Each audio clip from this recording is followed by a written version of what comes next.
لیکن آپ صلی اللہ علیہ وسلم کی تعلیمات کا اثر آج بھی ویسے باقی ہے جو پہلے تھا. فرق یہ ہے کہ اثر کرنے والی زمینوں کا فرق ہے.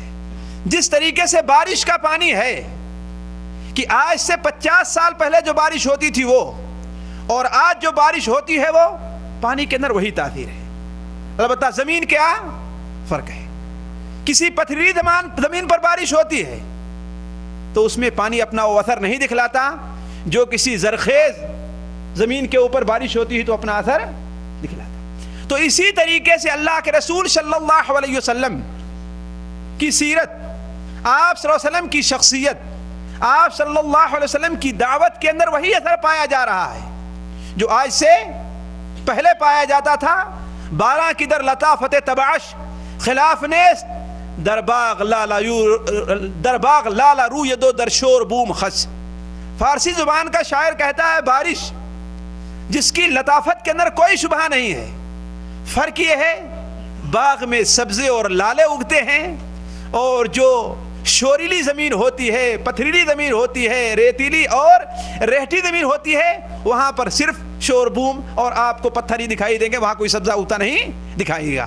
تو اللہ کے رسول صلی اللہ علیہ وسلم کی سیرت اور آپ کی شخصیت اس ناحیے سے بھی دوسری تمام شخصیات سے مختلف ہے, اور اس ناحیے سے بھی کہ اس پوری دنیا کی تاریخ میں حضرت آدم علیہ السلام سے لے کر کے آج تک اور انشاءاللہ باذن اللہ تعالی رہتی قیامت تک جتنا اثر اللہ کے رسول صلی اللہ علیہ وسلم کی شخصیت نے دنیا پر کیا ہے کہ دوسری شخصیت نے نہیں کیا.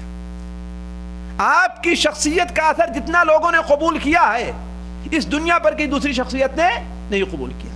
اسی لیے امریکہ کا وہ مصنف جو تاریخ کے 100 بڑوں کا ذکر کرتا ہے, تاریخ کے 100 بڑوں کا ذکر کرتا ہے, وہ مسیحی ہے, وہ نیوٹن کو مانتا ہے, سب کچھ ہے, لیکن سب سے پہلے نمبر پر کس کا نام لکھتا ہے؟ حضرت محمد مصطفیٰ صلی اللہ علیہ وسلم کا. اور اس نے کہا کہ مجھ سے پوچھا جائے گا کہ محمد صلی اللہ علیہ وسلم ان کا نام تم نے سب سے پہلے کیوں رکھا, تو اس کا جواب یہی ہے کہ دنیا کی تاریخ پر جتنا اثر اس شخصیت نے ڈالا ہے کہ دوسری شخصیت نے اتنا اثر نہیں ڈالا ہے. اسی طریقے سے آپ صلی اللہ علیہ وسلم کی شخصیت اس ناحیے سے بھی مختلف ہے کہ آپ صلی اللہ علیہ وسلم کی شخصیت سے متعلق معلومات جتنی تفصیل کے ساتھ کتابوں میں موجود ہیں, ماضی قریب ہو یا ماضی بعید ہو, کسی دوسری شخصیت اور دوسری ذات کی سیرت اور تاریخ کے وہ گوشے کہیں پر موجود نہیں ہیں. آپ صلی اللہ علیہ وسلم کی روزانہ کی زندگی, آپ کی مہینے کی زندگی, آپ کی سالانہ زندگی, اور اگر میرے ذہن سے یہ بات نہ نکل گئی اور آپ لوگ بھی یاد دلائیے گا کہ اس پروگرام کے خاتمے پر اللہ کے رسول صلی اللہ علیہ وسلم کی زندگی سے متعلق ایک درس میں آپ کے سامنے رکھوں گا جو ابھی میرے ذہن میں آیا. وہ کیا کہ حیات نبوی کے شب و روز, حیات نبوی کے شب و روز کہ اللہ کے رسول صلی اللہ علیہ وسلم کی یومیہ زندگی کس طریقے سے تھی. اس لیے کہ گویا وہ تمام مکمل طور پر جو درس ہوں گے اس کے آخر میں یہ خلاصہ ہوگا کہ آخر ہمیں اب کیا کرنا چاہیے. ہمیں اپنی زندگی کو اگر اللہ کے رسول صلی اللہ علیہ وسلم کو قدوہ ماننا ہے اور بغیر مانے چارہ نہیں ہے, تو ہمیں اپنی زندگی کو کس طریقے سے ربیع الاول سمار کے دن صبح کے وقت آپ صلی اللہ علیہ وسلم اس دنیا میں تشریف لے آئے. سب سے پہلے آپ صلی اللہ علیہ وسلم کو دودھ آپ کی والدہ نے پلایا. اس کے بعد کچھ دنوں کے بعد ابو لہب کی لونڈی ثویبیہ نے اللہ کے رسول صلی اللہ علیہ وسلم کو دودھ پلایا تھا. پھر عرب کے دستور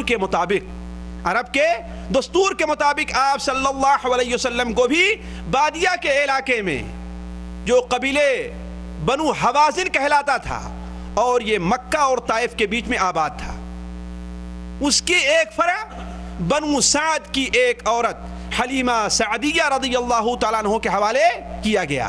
اس سلسلے میں جتنی تفصیلات سیرت کی کتابوں میں موجود ہے, کہتے حلیمہ سعدیہ جب مکے آئیں تو ان کی اونٹنی سب سے دبلی پتلی تھی, ان کے چھاتی کے اندر دودھ نہیں پایا جاتا تھا, اور سب سے پیچھے پیچھے ان کی اونٹنی چلتی تھی، اور مکے میں آئیں تو وہ بچہ تلاش رہی تھی. آپ صلی اللہ علیہ وسلم کو لینے کے لیے کوئی عورت تیار نہیں تھی، اس لیے کہ مالدار کے بچے کو دیکھتی تھی. یہ تمام ایسی باتیں ہیں اگرچہ ہمارے مؤرخین اور علماء لکھتے آئے ہیں، لیکن اس سلسلے میں کوئی بھی صحیح حدیث مجھے نہیں مل سکی، اور علماء جرح و تعدیل نے ان تمام چیزوں کو ضعیف قرار دیا ہے. اور عقلاً بھی یہ بات سمجھ میں نہیں آتی کہ آپ صلی اللہ علیہ وسلم مکہ کے سردار خانہ کعبہ کے متولی عبد المطلب کے پوتے تھے، اور عبد المطلب انہیں دل و جان سے چاہتے تھے. لوگوں کو یہ فخر محسوس کرنا چاہیے کہ میری گود میں کس کا بچہ دودھ پی رہا ہے، مکہ کے سردار کا ہے. پھر کیسے یہ ہو سکتا ہے کہ ساری عورتیں اس کا انکار کر دیتی ہوں؟ یہ بھی کہتے ہیں کہ ہاں ان کی چھاتی کے اندر صرف ان کے بیٹے کے لیے دودھ نہیں تھا. تو ذرا سوچیں، جس کی چھاتی میں صرف اپنے بیٹے کے لیے دودھ نہ ہو، وہ دوسرے بچے کو کیوں لے جائے گی اپنے ساتھ دودھ پلانے کے لیے؟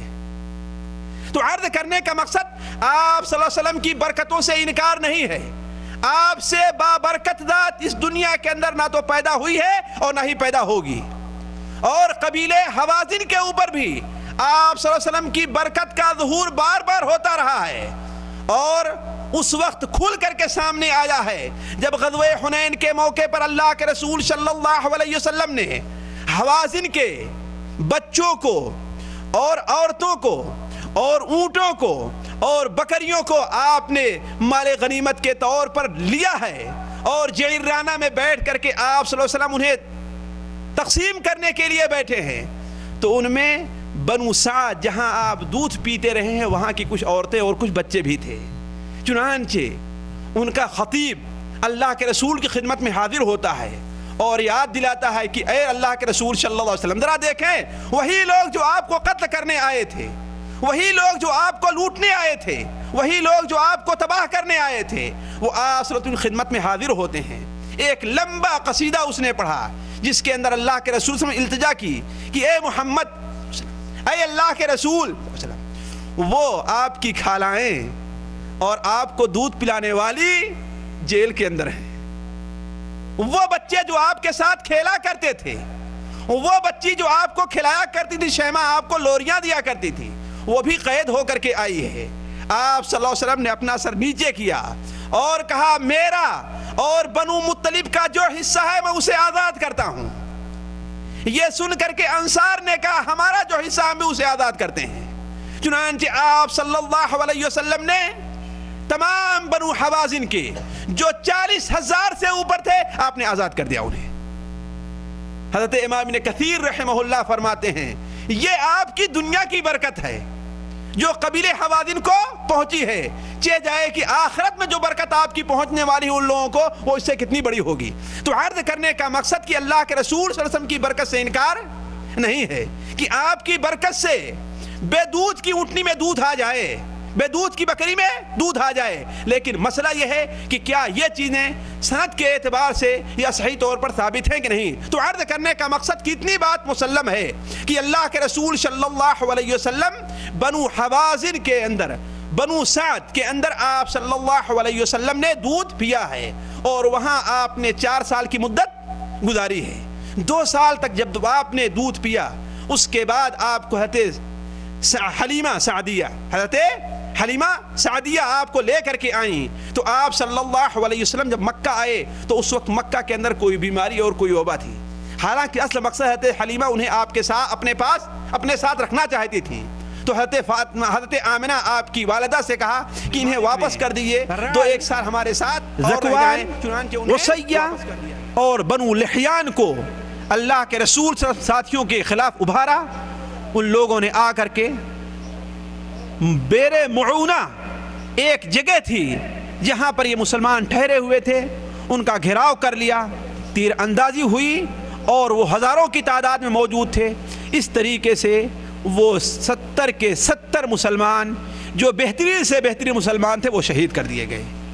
اور انہوں نے اس وقت دعا کی تھی کہ اے اللہ تبارک و تعالی ہمارے رسول کو، اپنے رسول کو ہمارے بارے میں اطلاع دے دے